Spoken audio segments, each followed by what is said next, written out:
बिल्कुल।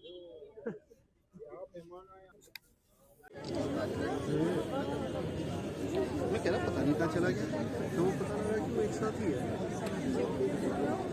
आप कितनी बार मेरे साथ जाते हैं, कल भी आप मेरे साथ थे हैदरपुरा में एक कम्युनिटी हॉल था जो 2016 में शुरू हुआ।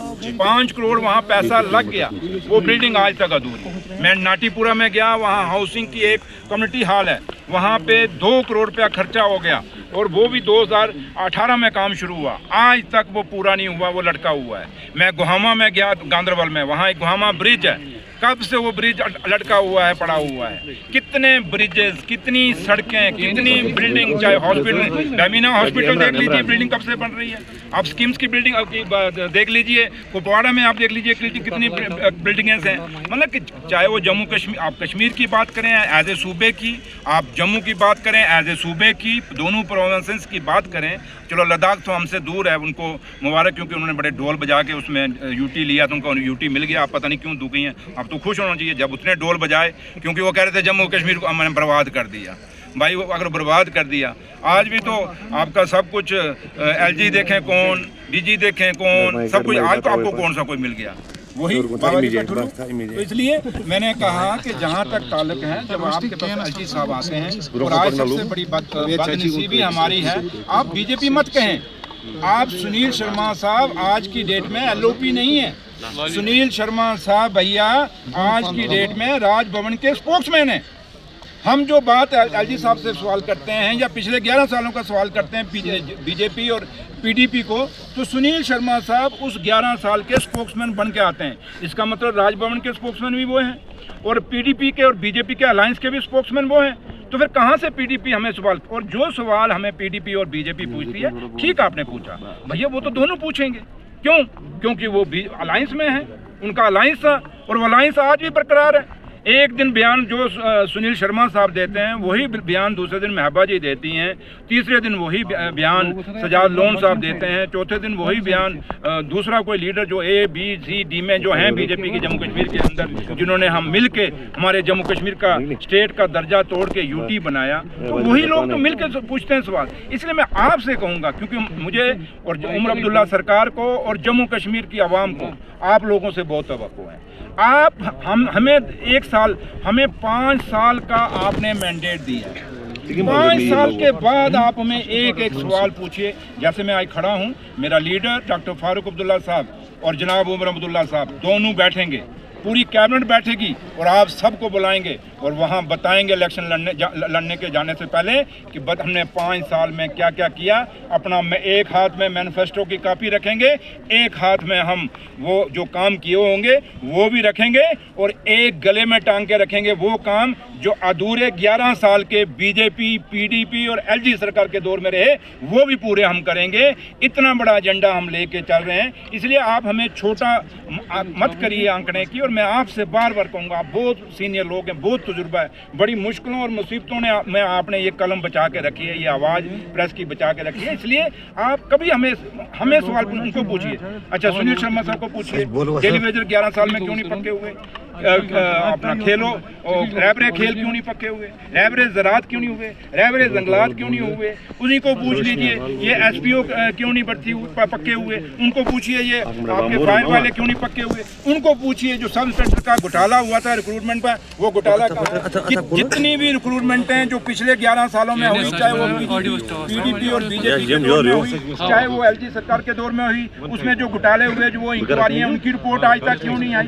मैं कितने मुद्दे आपको गिना, मैं गिनाने पे जाऊं तो मैं बहुत कुछ, लेकिन मैं नहीं गिनाना चाहता, क्योंकि जब हम गिनाते हैं, मैंने पीछे थोड़ा सा कह दिया था लॉलीपॉप, तो पूरी पता नहीं किसको मर्ची लगी, बोला मैंने किसको मर्ची। एक यहाँ पे जिन्होंने बैंक के करोड़ों रुपए देने हैं, उसके डर के मारे छुप के बैठे हैं बिल्ली की तरह वहाँ पार्टियों में।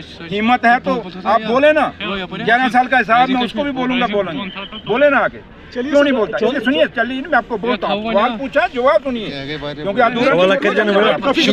इसलिए मैं आपसे यही कहूँगा कि उनको जो सवाल मैं रिपीट कर रहा हूँ, कुछ मैंने नहीं रिपीट किए, ये सारे सवाल उनको पूछिए 11 साल के, हमें 5 साल के बाद आप पूछिए, हम जवाब देंगे। Thank you.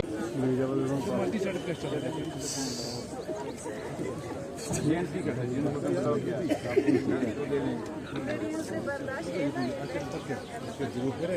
जिंदगी में एक बार गया था माहौल शॉपिंग, फिर मैं कभी नहीं गया क्योंकि वो बेची जाती है। तो ये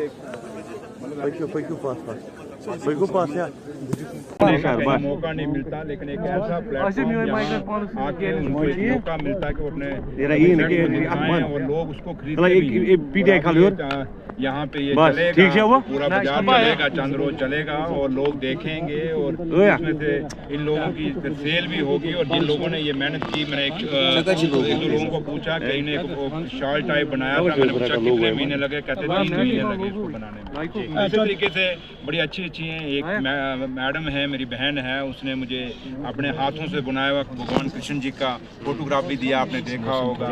एक मैंने देखा कि वो लकड़ के ऊपर अपनी कारीगरी कर रहे थे, कल्चर है उसमें वो महाभारत की वो रथ बना रहे हैं जिसमें भगवान कृष्ण और पीछे अर्जुन जी बैठे हैं। यही खूबसूरती है जम्मू कश्मीर, यही खूबसूरती है पूरे हिंदुस्तान की। एक मुसलमान वो रथ बना रहा है, एक हिंदू मुसलमान के लिए गिफ्ट बना रहा है, एक सरदार के लिए बना रहा है। यही हमारी खूबसूरती है और यही भाईचारा जम्मू कश्मीर का देश और दुनिया में जाना जाता है। इस हिंदुस्तान का भाईचारा पूरे देश और देश में देखा जाता है और लोग उसकी तारीफ करते हैं।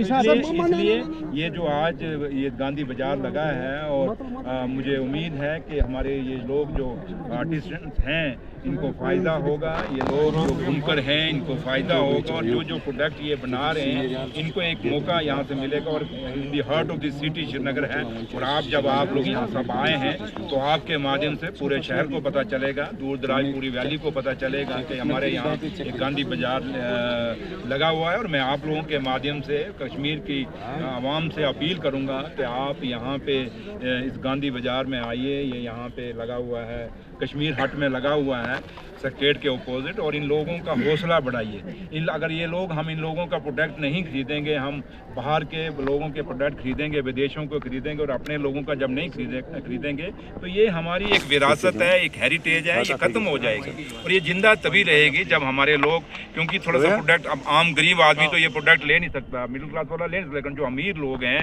जिनको भगवान ने, मेरे अल्लाह ताला ने पैसे दिए हैं, उनको यहाँ आना चाहिए। वो बाहर से लोग उठा के लाते हैं, कहते हैं देखो कितना सुंदर है।